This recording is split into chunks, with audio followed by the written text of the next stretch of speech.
Throughout history, Iceland has stood as a place where the wind itself seems to whisper incantations. Across a landscape carved by volcanic fury and glacial silence, there persisted a tradition of witchcraft, not as superstition, not as rebellion, but as a language of survival. Within this harsh, indifferent world, where fire and frost battled for dominion, people turned to magic not for spectacle, but for sense, to read the will of a living earth. This is the story of that island, a land where pagan spirit endured, where runes carried prayers through the smoke of sacrifice, and where the word witch once meant one who knew.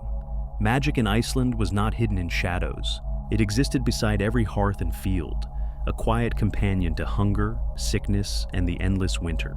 It was said that a spell could make the cows give milk when the earth froze, or still a storm before it shattered the boats. And though Christianity would come, with its iron promises and its holy fear, the island's people did not forget the old ways. Instead, they folded the new god into the pantheon of their ancestors, mixing cross and rune in the same breath.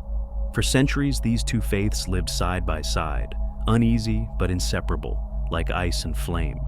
When we speak of witchcraft in Iceland, we must abandon the European image of cauldrons and night rides. Here, witchcraft was carved, not conjured. It was inscribed into bones, stones, and driftwood. Its magic was language itself, symbols cut into the skin of the world. This was not fantasy. This was a craft of ink, ash, and willpower, a contract between human and nature. And in a land where survival was an act of defiance, those who practiced the old ways were not villains, but guardians of balance. Even as the first Christian missionaries set foot on Iceland's shores, the people already carried centuries of pagan memory in their blood. They worshipped gods who were not all-powerful, but deeply human, gods who hungered, loved, and died. In this worldview, the sacred was everywhere, in the storms, in the stones, in the slow breath of the sea. To the early Icelanders, the world was not divided between good and evil, light and darkness. It was a spectrum of forces, all demanding respect. A spell might heal or harm, but its morality belonged to its maker. Magic was not heresy. It was craft. It was art. Today, fragments of that heritage still survive, in museums, in manuscripts, in whispers of the wind that still crosses those basalt plains. We can open the old spellbooks, read the names of the long-dead magicians, and imagine them standing by a fire, chanting words that once moved mountains in their minds. But to understand Icelandic witchcraft, we must go back to its beginning, to the settlers who carried their gods across the sea, to the priests who ruled without kings, and to the runes that shaped their world. This is the story of an island at the edge of the world, a land of spells, of stubborn faith, and of the witches who refused to disappear. In the late 9th century, as kingdoms rose and faiths collided across the northern seas, a king named Harald Finehair sought to bind all of Norway beneath his rule. With the sword of Christian Europe at his back, he declared himself monarch not just of men, but of their souls. Yet there were those who would not kneel, farmers, poets, and wanderers who refused to surrender their gods. And so they gathered their families, their cattle, and their runestones, and sailed west, away from the king, toward the whispering horizon. They called the new land Island, a realm of frost and fire, where mountains bled and the earth hissed beneath their feet. Here, they sought not riches, but freedom, the freedom to speak to the old gods without fear. The society they built was unlike any other in Europe. There was no king, no single ruler. Instead, power rested in the hands of the Godar, chieftains who were both priests and judges, guardians of law and ritual. Each year they met at the Althing, the Great Assembly, where disputes were settled beneath open sky, and oaths were spoken with hands on stone rather than on scripture. Even now, the Althing endures as Iceland's national parliament, a living echo of a time when magic and law shared the same breath. The old faith they brought from Norway was not bound by temples or written doctrine. It was carried in memory, in ritual, and in the rhythm of daily life. This was the religion of the land, fluid, personal, and deeply practical. A man might offer to Odin for wisdom, a woman to Freya for fertility, another to Thor for safe passage through storm. There was no single path to holiness, only the will to speak with what the world truly was. Among them lived Celtic slaves, many already touched by Christianity. Even so, there was little conflict of faith. Each believed what they must to survive. The Icelanders cared less for dogma than for harmony, and within that harmony, witchcraft thrived. Magic in Iceland was divided, though not by good and evil as the church would later claim, but by method. There was Galdr, the magic of words and runes, considered noble, learned, and precise. And there was Cider, the magic of trance and spirit, wild and unpredictable, often feared even by those who practiced it. In Galdr, the sorcerer carved symbols of power, speaking them aloud so that meaning became action. It was the magic of willpower made visible. In Cider, the practitioners surrendered themselves, drifting beyond their body to commune with forces unseen, letting the world speak through them. This was closer to shamanism, a crossing between realms, a descent into the dream beneath reality. Both paths demanded strength, but of different kinds. Galdr required discipline, Cider demanded surrender. To the early Icelanders, runes were not mere letters. They were living shapes, each one a spirit with its own will. When carved into bone or bark, when painted in blood or soot, they could heal, harm, or reveal hidden truth. The magician's task was to listen, to feel which rune belonged to which desire, to shape them with precision, and to seal them with a spoken breath. A spell unspoken was only half alive. The act itself was intimate, first carving the runes, then coloring them with one's own blood, and finally whispering their names into the cold night air. A ritual that turned intention into reality. These were not parlor tricks or illusions. They were extensions of survival. In a place where death came with the snow, a rune could mean the difference between a full belly and famine, between a calm sea and a grave one. To live on the edge of the world required more than faith. It required craft. And that is what magic truly was to them. Not rebellion, not vanity, but a craft. As essential as farming, fishing, or fire. But as the centuries turned and the cross spread its shadow over Europe, whispers of conversion reached even this distant shore. Christian kings demanded obedience, and the church hungered for new souls to save. What happened next would forever reshape Iceland's spirit. Not by destroying its witchcraft, but by changing its name. By the year 1000, most of northern Europe had bent the knee to the cross. Kings who once poured blood to Odin now poured it to Christ, and holy men traveled with scripture in one hand and fire in the other. But Iceland, remote, volcanic, stubborn Iceland, did not yield so easily. Here, faith was not commanded. It was chosen, negotiated, and quietly absorbed into the bones of the old world. When Christianity finally reached the island, it came not as conquest, but as compromise. Public sacrifices to the old gods were forbidden, yes, but private worship, whispered prayers to Thor or Freya behind closed doors, were never punished. The people accepted Christ on the surface, while beneath, the ancient roots still wound deep. This was a slow conversion, a peace between past and present. The settlers agreed that, for unity's sake, all of Iceland would call itself Christian.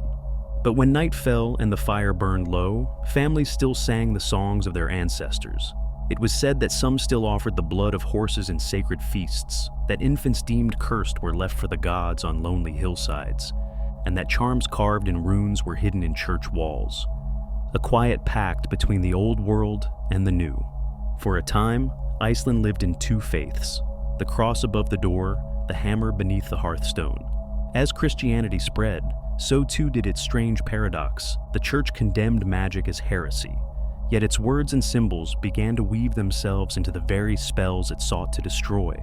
The Icelandic magician of this era would call upon Christ and Satan in the same breath, invoke angels beside the names of pagan gods. From this fusion was born a new kind of witchcraft, one part prayer, one part rebellion, and entirely Icelandic. This age produced its legends, and one name that still echoes through Icelandic folklore, Semendur the Learned. He was said to have studied at a secret school in the depths of Europe, the Black School, where the devil himself was the headmaster. There, the students learned the forbidden arts of necromancy and prophecy. Only one student, the story says, ever escaped without surrendering his soul, Semendur. He returned to Iceland wiser, stranger, and for the rest of his life, used his knowledge not for evil, but for protection, warding storms, guiding travelers, and preserving the old wisdom in secret, To the church, he was a scholar. To the people, a sorcerer.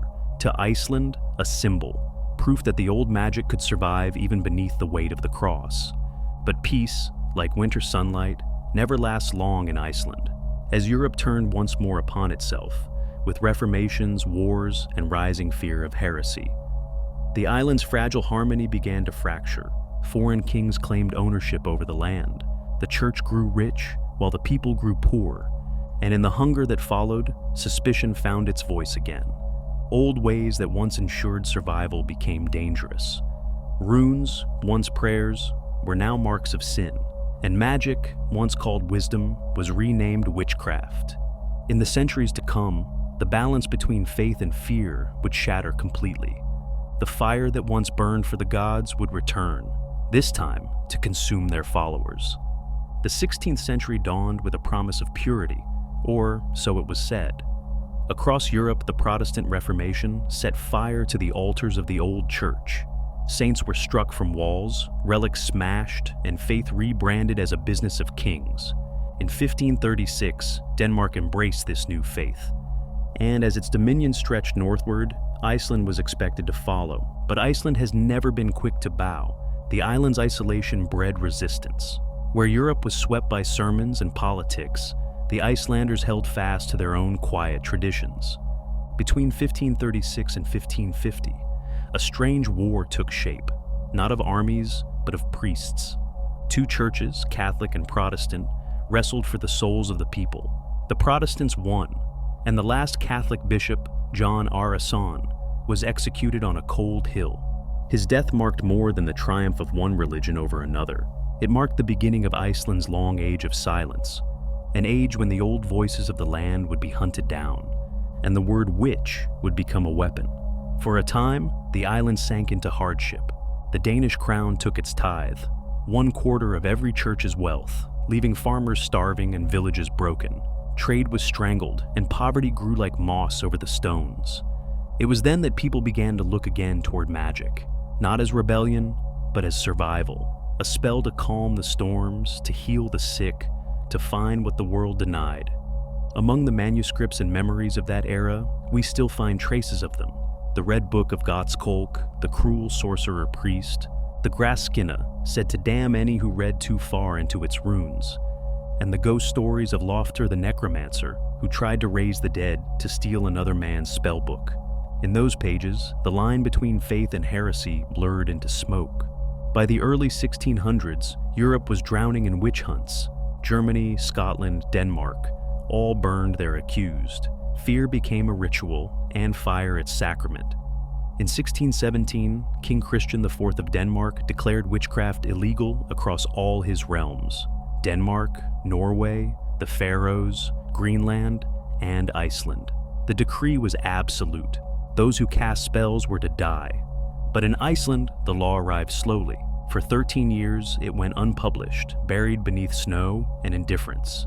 And when at last it was read aloud, the people were confused. For them, magic had never been evil.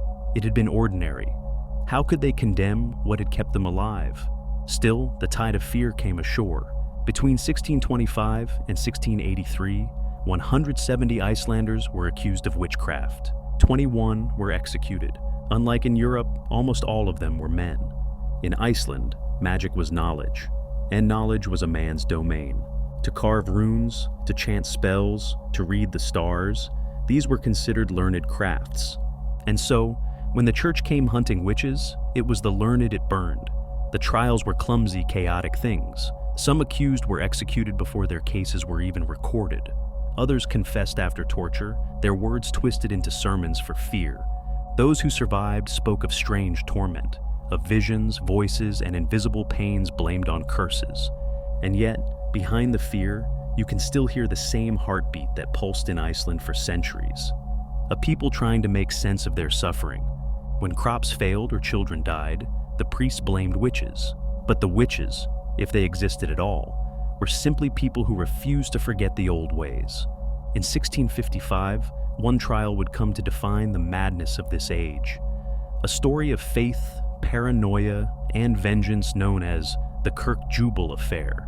It began with a reverend's strange dreams, and it ended with the crackle of fire beneath Iceland's northern sky. It began, as many Icelandic tragedies do, in the quiet of an ordinary life. In the northern fjords, in the middle of the 17th century, there lived a man named Reverend John Magnusson. He was a simple parish priest, devout, steady, unremarkable. But Iceland is a land where the unseen presses close, and in 1655, the unseen came for him. In the same valley lived another John Jansson, a farmer, and his son, also named John. The younger John had asked for the Reverend's daughter's hand in marriage. When the priest refused, the rejection festered like frost beneath the skin. What followed would consume them all. One autumn night, the Reverend claimed to hear whispers in his sleep, a murmur that crawled through his mind, urging him toward the Janssons' farm at Kirkjuból. He went, perhaps out of curiosity, perhaps out of fear. The family welcomed him kindly, offered him food and warmth. That night, as he lay beneath their roof, he awoke to the strange sensation of mice running across his feet. Yet, when he tore away the covers, there were none. The next morning, the elder John, drunk and contrite, confessed that he had sent a spirit to tease the Reverend in the night. He promised it would not happen again. The Reverend forgave him and returned home. But peace did not follow. Soon, during a Sunday service, the younger John struck a servant girl for speaking ill of him. Reverend John witnessed the blow, forced the young man to apologize before the congregation. That night, the priest awoke again, this time to the feeling of a cat walking across his body, claws digging into his flesh. When he looked down, there was only air. He began to pray, but his prayers brought no comfort. The sensations returned night after night, a crushing weight upon his chest, a burning through his veins, and a whisper that he could not silence. His wife and children too began to suffer, fits of sleeplessness, illness, and terror. Finally, convinced that sorcery was at work, the Reverend crossed the fjord to seek help from the sheriff. As he told his story, his body convulsed and he collapsed mid-sermon. A man at war with something invisible. The Janssons were arrested. The sheriff's men searched their farm and returned with what they called evidence, a calfskin book filled with strange markings, symbols, runes, fragments of charms. To the priests it was enough. To the people, it was a story too frightening not to believe. At trial, both Johns denied the charges, though the elder admitted that he had once used runes for mischief. They were forced to renounce witchcraft publicly, and the matter seemed closed. But that night, the Reverend suffered again. The claws, the burning, the whispers. It did not end, it only deepened. A year later, he accused them once more. This time, he claimed their spirits tormented him even in church, that he heard wails bellowing in his ears, that his body shook with invisible blows. The sheriff had the Janssons seized again. Under pressure, both men confessed. They said they had carved runes, poured blood upon them, and sent spirits to plague the Reverend for revenge. The younger John admitted to casting charms on animals and women alike. The elder claimed to have borrowed spellbooks from other sorcerers and begged forgiveness before the court. Their words sealed their fate. On April 10, 1656, father and son were tied to stakes before a gathered crowd. The Reverend himself presided, holding the Bible in one hand and judgment in the other. The elder John prayed for mercy. The younger refused. His last words were, "May God grant us a good night." It took 3 attempts to set the pyre ablaze. The wind resisted and the wood was wet, but eventually the fire took them both. Their screams rose through the smoke and into history. To the Reverend, it was proof that evil had been purged. To others, it was something far darker, a glimpse into what fear can make of faith. But even after their ashes cooled, Reverend John found no peace. His visions returned, stronger than before. He began to believe that the younger John haunted him from beyond the grave. Then suspicion turned toward the Janssons' sister, Thuridur, who still lived nearby and bore, understandably, a deep hatred for the priest. He accused her too of witchcraft. She was dragged before 3 different courts and each dismissed the charge. Still, the Reverend would not stop. He spat at her in the street, called her demon and devil's bride. Finally, Thuridur struck back. She sued him, not for witchcraft, but for slander and murder. She accused him of destroying her family, of stealing their land and dignity. No full record survives, but most believe she won. The priest who burned witches died old, poor, and disgraced. The woman he persecuted lived long, her name recorded in the census decades later. The Kirkjuból Affair remains the most detailed account of Iceland's witch trials. A story not of monsters, but of people, of fear mistaken for faith, of grief transformed into fire, and through it, we see what Iceland's witchcraft truly was, not a cult of evil, but a mirror, reflecting how belief, power, and desperation can turn even the devout into executioners. When the flames of the witch trials dimmed, what survived was not ash, but words, buried in farm chests, folded into prayer books, hidden behind church walls. The remnants of Icelandic magic endured on parchment and skin. These were not tales of fantasy. They were manuals, instructions for living, for protecting, for enduring the merciless North. And among them, one book stands above all, the Galdrabók, the Book of Magic. Written in the late 16th century, when faith and fear still shared the same breath, the Galdrabók is a collection of 47 spells. It offers no preface, no warning, only formulas, runes, and prayers. It reads like a field guide to the supernatural. Some spells were for safety, to guard one's home, to silence a storm, to drive away sickness or thieves. Others promised luck, invisibility, or victory in love. A few darker ones sought vengeance, to curse livestock, to summon nightmares, to make one's enemy stumble and lose his way. To read it today is to step into a world where magic was as practical as medicine, a world where faith, fear, and necessity were indistinguishable. The pages reveal a strange and beautiful contradiction. Here, the names of Norse gods, Odin, Freya, Thor, stand beside those of angels and devils. One spell calls upon both Christ and Loki for protection, another invokes Beelzebub and the Virgin Mary in the same breath. To the modern eye, it seems absurd. To the Icelanders of that time, it was logical. They had lived for centuries in two worlds, and their magic simply reflected that truth. This was not a heresy. It was survival through syncretism, a merging of mythologies that turned contradiction into power. To understand their magic, one must also understand their craft. Every spell followed a structure, a language of ritual, precise and deliberate. First, the rune or stave was drawn, a symbol composed of lines, curves, and crossings, each signifying a fragment of divine energy. Then, the practitioner would trace it in blood, sometimes their own, sometimes that of an animal. For in blood lived willpower, and in willpower, magic. Finally came the Galdr, the spoken incantation. It was not mere recitation, but performance, a fusion of breath, tone, and intent. The magician's voice was the final ingredient, awakening the symbol into life. If a single word faltered, if a breath broke at the wrong time, the spell would die, or worse, turn against its maker. There were spells to make the unseen obey. One charm instructed the user to write runes on driftwood, throw it into the sea, and command the waves to carry their wish. Another described carving a stave onto a lamb's skull, burying it under the threshold of an enemy's home. A silent curse to bring unrest. Yet, just as often the purpose was humble, a rune to heal a wound, to mend a friendship, to bless a journey. Even in its darkest pages, the Galdrabók feels less like a book of evil, and more like a record of a people trying to shape mercy in a merciless world. Among the many voices preserved in these pages, we can still hear the blend of two civilizations, the Christian's prayer for protection, and the pagan's plea to the wind and the stones. A typical spell might begin, "Help me in this, all you gods, Thor, Odin, Freya, Jesus, and all the spirits who dwell in Valhall." It is a single sentence that defies centuries of theology, a sentence that captures exactly what Icelandic witchcraft had become, a conversation between worlds. By combining these beliefs, Icelanders created something entirely their own. Neither wholly Christian nor wholly pagan, but a new language of faith born from endurance. The Galdrabók is not just a relic, it is a mirror, showing us how people adapt, how they blend fear and hope until the two become indistinguishable.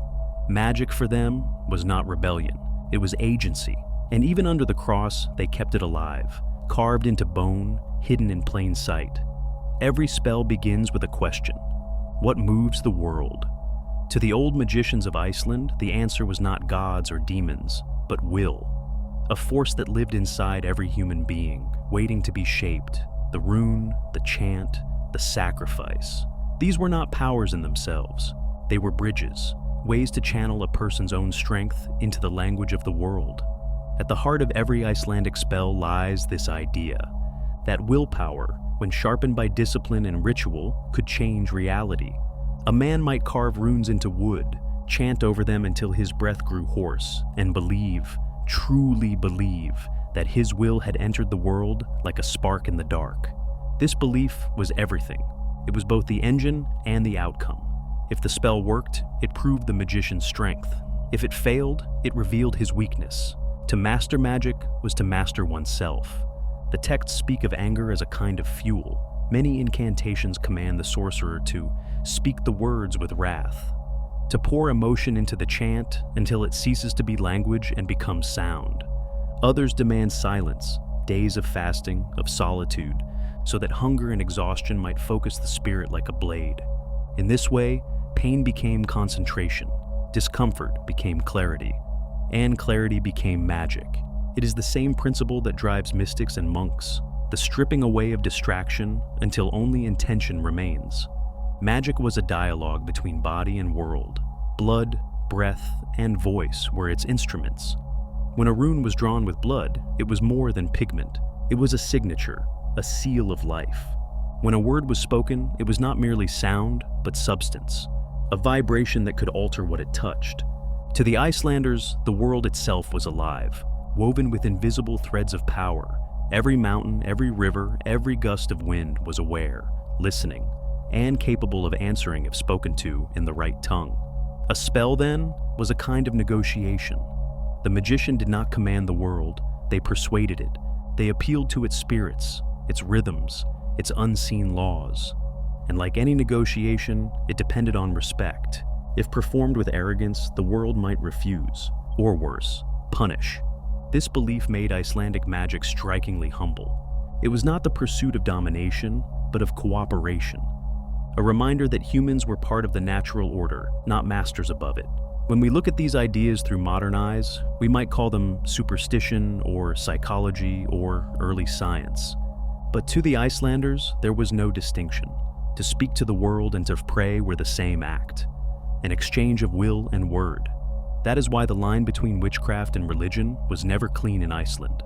A priest might pray for rain, a farmer might carve a stave for sun, and both would believe they were speaking to the same power, only through different dialects.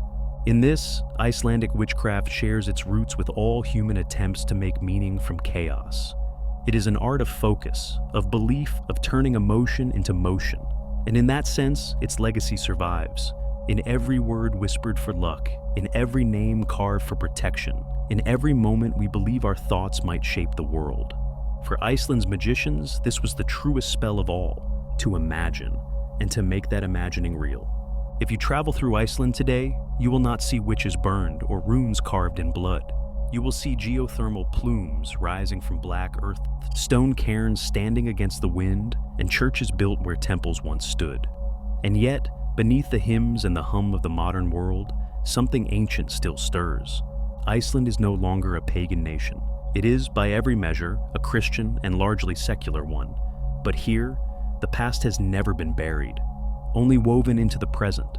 The land itself refuses to forget. Every glacier, every mountain, every lonely field bears a name that once belonged to a god, a troll, or a spirit. Even the capital, Reykjavik, the smoky bay, echoes the image of ritual fires long gone. And so, though the old gods were banished by the cross, they never truly left. They lingered in the folklore, in the sagas, in the silence of the hills. In the 1970s, that silence spoke again. A group of Icelanders, tired of tithes to churches that no longer represented them, sought a faith closer to the soil. They called it Asatru, faith in the Aesir, the gods of the Old Norse world. It was not a rebellion, but a remembering. They built no empire, promised no salvation, only a return to balance, to reverence for nature and heritage. In 1973, the Icelandic government recognized Asatru as an official religion, At its first gathering, 21 members stood beneath the open sky. Today, thousands attend, the largest non-Christian faith in the nation. To outsiders, Asatru may seem a curiosity, a revival of myth in a modern world. But to those who practice it, it is continuity, a living bridge between past and present. They do not call upon gods as distant masters, but as ancestors, as symbols of nature's rhythm and human strength. There are rituals, weddings, funerals, festivals, but no dogma carved in stone. Each follower shapes their own relationship with the sacred, finding holiness not in obedience, but in wonder. They gather around fires on solstices, offer mead to the earth, and speak the names of Thor, Freya, and Odin.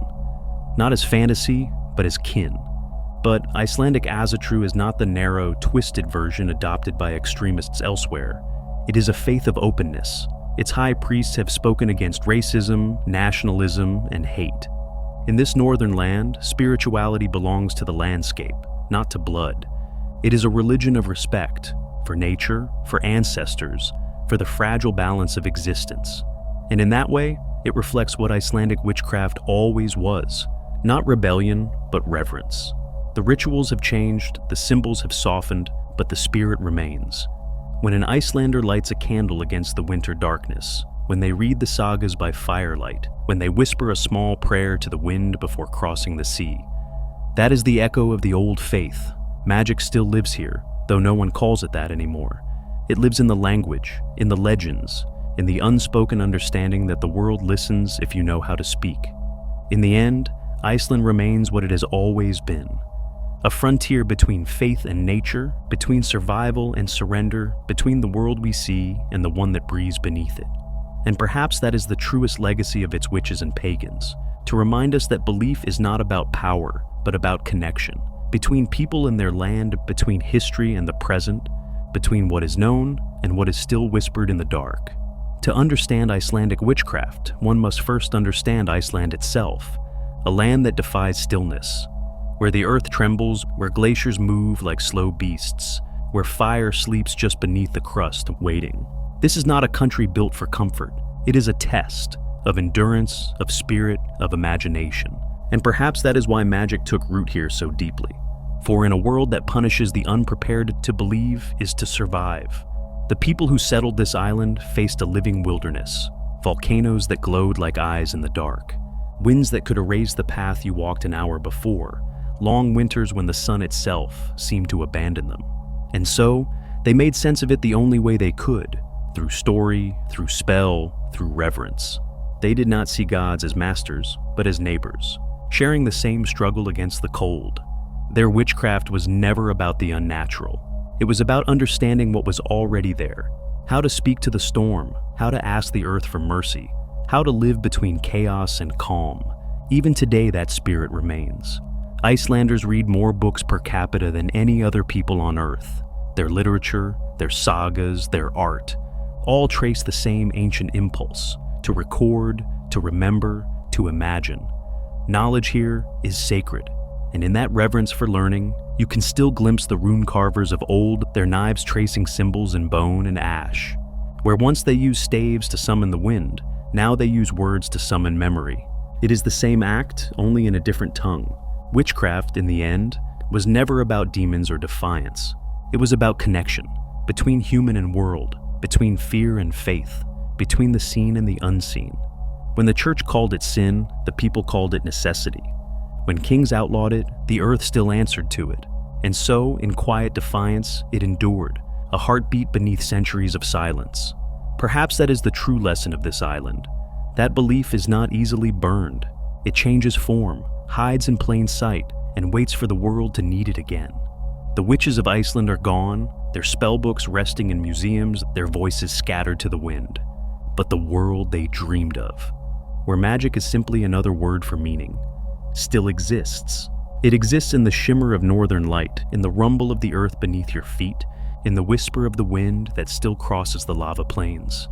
And if you listen closely enough, you might still hear it. The low hum of the island's oldest language, a prayer, a spell, a promise. That even at the edge of the world, faith, in all its forms, will always find a way to survive.